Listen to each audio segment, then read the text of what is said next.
এতদিন পর আমার মনের আশা পূর্ণ হবে।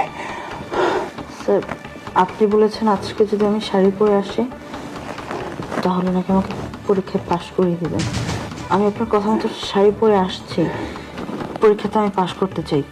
তার বিনিময়ে আপনি যা ইচ্ছা করতে পারেন। অবশ্যই তুমি পাশ করবা। আরে তোমাকে আমি পাশ করিয়ে দেবো। আরে সবকিছু তো আমার হাতে।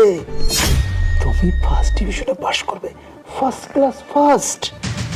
আমি থাকতে তোমার কোনো টেনশন নেই। শুধু তোমার হাতে হচ্ছে আমার সুখের চাবি। তুমি আমাকে সুখ দিবে, ভালোবাসা দিবে, আদর করবে, আর আমি তোমাকে পাশ করিয়ে দেব।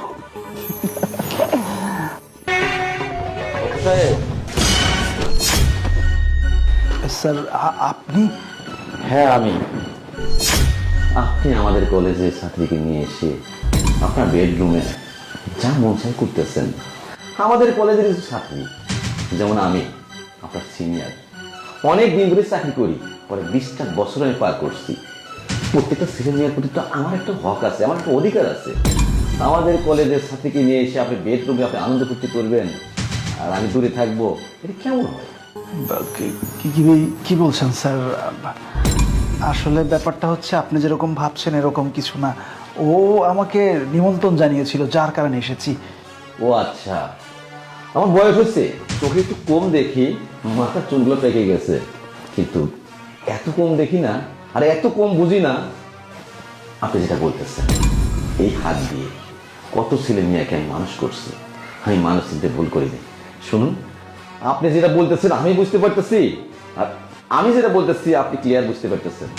যেমন আপনার অধিকার আছে তখন আমার অধিকার আছে। যেহেতু আমি সিনিয়র, কাজটা আমি প্রথম করবো। স্যার, কি বলছেন এসব? যখন সবকিছু দেখিয়ে ফেলেছেন তখন আমি যাই, আপনি পরে আসেন। আমি বলছি না আমি সিনিয়র, আমার অধিকারটা আগে, আমি আগে করবো। না স্যার, এমনটা বলবেন না স্যার। অনেক দিন ধরে এই ময়না পাখিটাকে আমি পুষেছি, অনেক অনেক কষ্ট করেছি, অনেক সাধনা করেছি।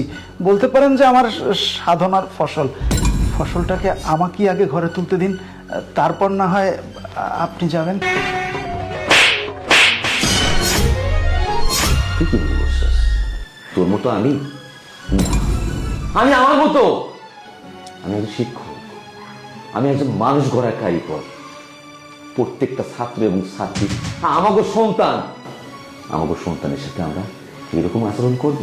আর এরকম আচরণ করলে তো কোন ফ্যামিলি কোন সন্তানকে স্কুলে ভর্তি করাবে না, কলেজে ভর্তি করাবে না।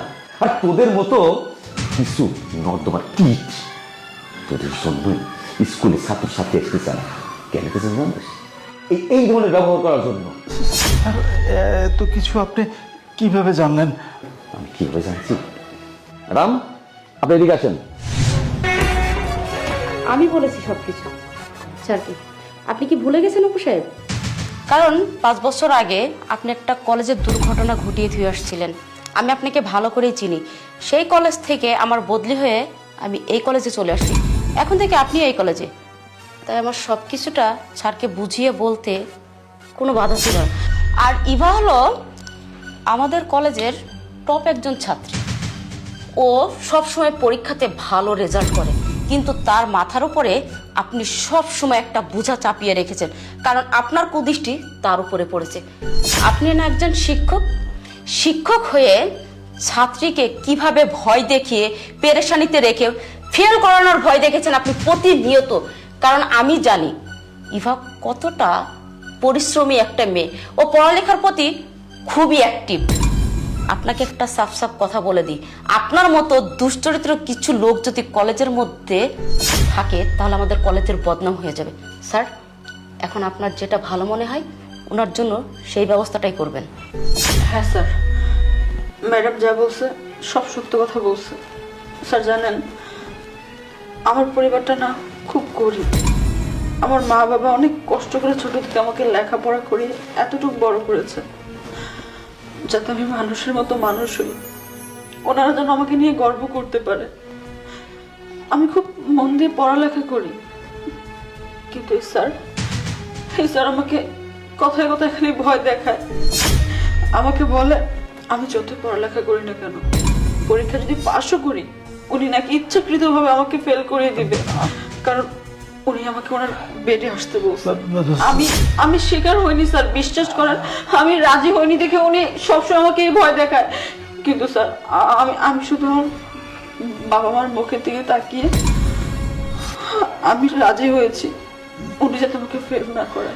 স্যার বিশ্বাস করেন একটা কথা আমি মিথ্যা কথা বলতেছি না। স্যার সব মিথ্যা কথা বলছে স্যার, আমার আসলে কোনো দোষ নেই স্যার, আমি আসলে নিরপরাধী। চুপ! আর একটা কথা বলবেন না আপনি। আপনার এই নোংরা মুখ থেকে আমি আর একটা কথা শুনতে চাই না। আর কি চাই, আর কি প্রমাণ চাই? যা প্রমাণ আমার হাতে চলে আসছে। আপনি আপনার সাথে কথা বলে ঘৃণা লাগতেছে। আপনার সাথে কথা বলি না, তাহলে আমার মনে হয় আমার মান সম্মান সব চলে যাবে। কারণ আমি তো মানুষ গড়ার কারিগর, আর আপনি একটা নষ্ট মনের মানুষ। আপনাকে আমি ছাড়বো না, আপনাকে আমি একটা ব্যবস্থা করেই ছাড়বো। কিন্তু কি মনে করছেন আমি আপনাকে ছেড়ে দেবো এইভাবে? প্রত্যেকটা ছাত্র ছাত্রীর সামনে আপনার আসল মুখোশ খুলিয়ে দেবো, তারপরে আইনে আশ্রয় নেবো। আর আইন আশ্রয় যদি না নেন, পুরো শিক্ষক জাতির কলঙ্ক হইব। আর আইন আশ্রয় নিলে আপনার মতো শিক্ষক সাজা পাবে, আর প্রত্যেকটা শিক্ষক বুঝতে পারবে বেআইনি কাজ করলে কতটুকু শাস্তি হয়।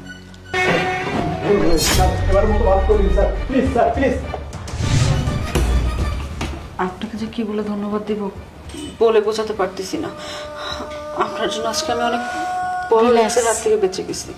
তোমাকে একটা কথা বলি ইভা, তুমি আমাদের কলেজের গর্ব।